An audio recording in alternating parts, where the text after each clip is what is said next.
Hello guys, my name is Madhur and welcome to my channel. This is the 16th tutorial in the series of tutorials on Unix shell scripting. Now in the previous tutorials we've discussed quite a lot of commands, and I haven't kept a count, but we've discussed more than 20 commands for sure, and we have reached the point now where we can begin our discussion on shell programming.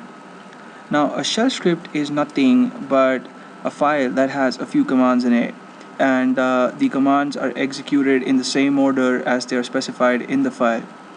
In this tutorial we're going to learn to create a script file, and then we learn to execute a script file using the terminal, and we learn a few more things. So what I'm going to do now is I'm going to open my text editor program, and generally when we create our first program, the thing that we do is we learn to display a string of text on screen. And in Unix, the way you do that is by using the command echo. Now before I type in any text in my file, what I'm going to do is I'm going to save my file, and I'm going to save it in the home folder, and I'll call it ss1, and I'll give it an extension sh. Now the extension does not hold any value for the operating system, but it's for me to know that this file is a script file in case I later check my directory. It will help me distinguish this file from the other text files that I have in my directory.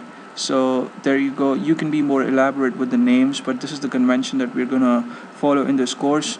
In the second tutorial, if I prepare a script file, I'll call it ss2. In the next one, I'll call it ss3. So that's how we're gonna go. But you can basically put any name there. So that's it.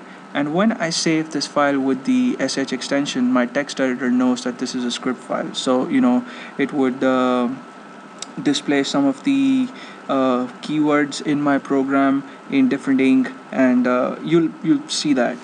Now what I'm gonna do is I'm gonna use the echo command, and within double quotes I'll put in a message that I wish to display. So I'll just put in hello world, since that's the thing that we learned to display, and that's it. It's as simple as that. I don't have to put a semicolon at the end.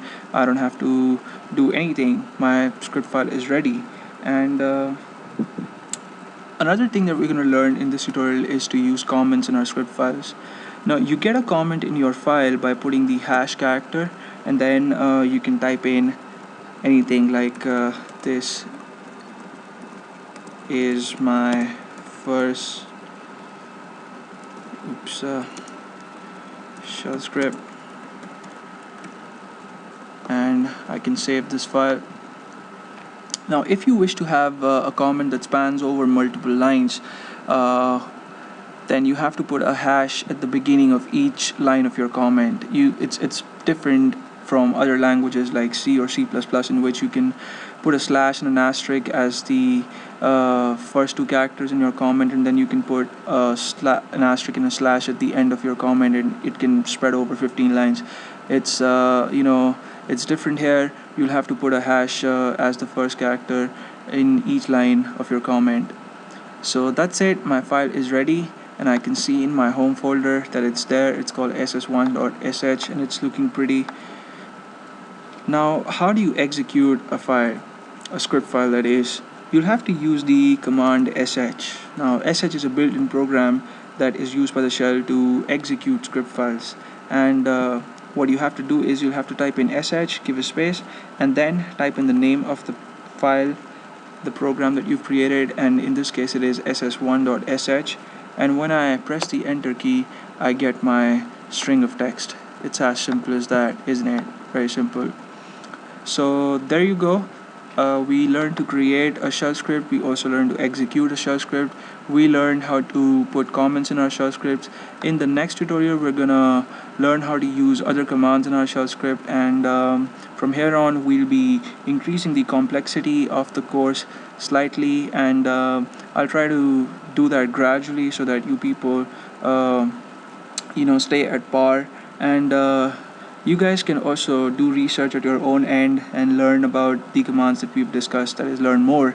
And you can see man pages of the commands that we've discussed, and learn about the options that we haven't discussed in this course but come along with the commands. And that's basically the approach that you should follow. And nobody is a master, but you can become one if you practice. And well, was that a quotation? It was a bad one. I shouldn't have said that, but it's okay. That's it for this tutorial. I'll see you guys in the next one. Thank you so much for watching, and please subscribe to my channel.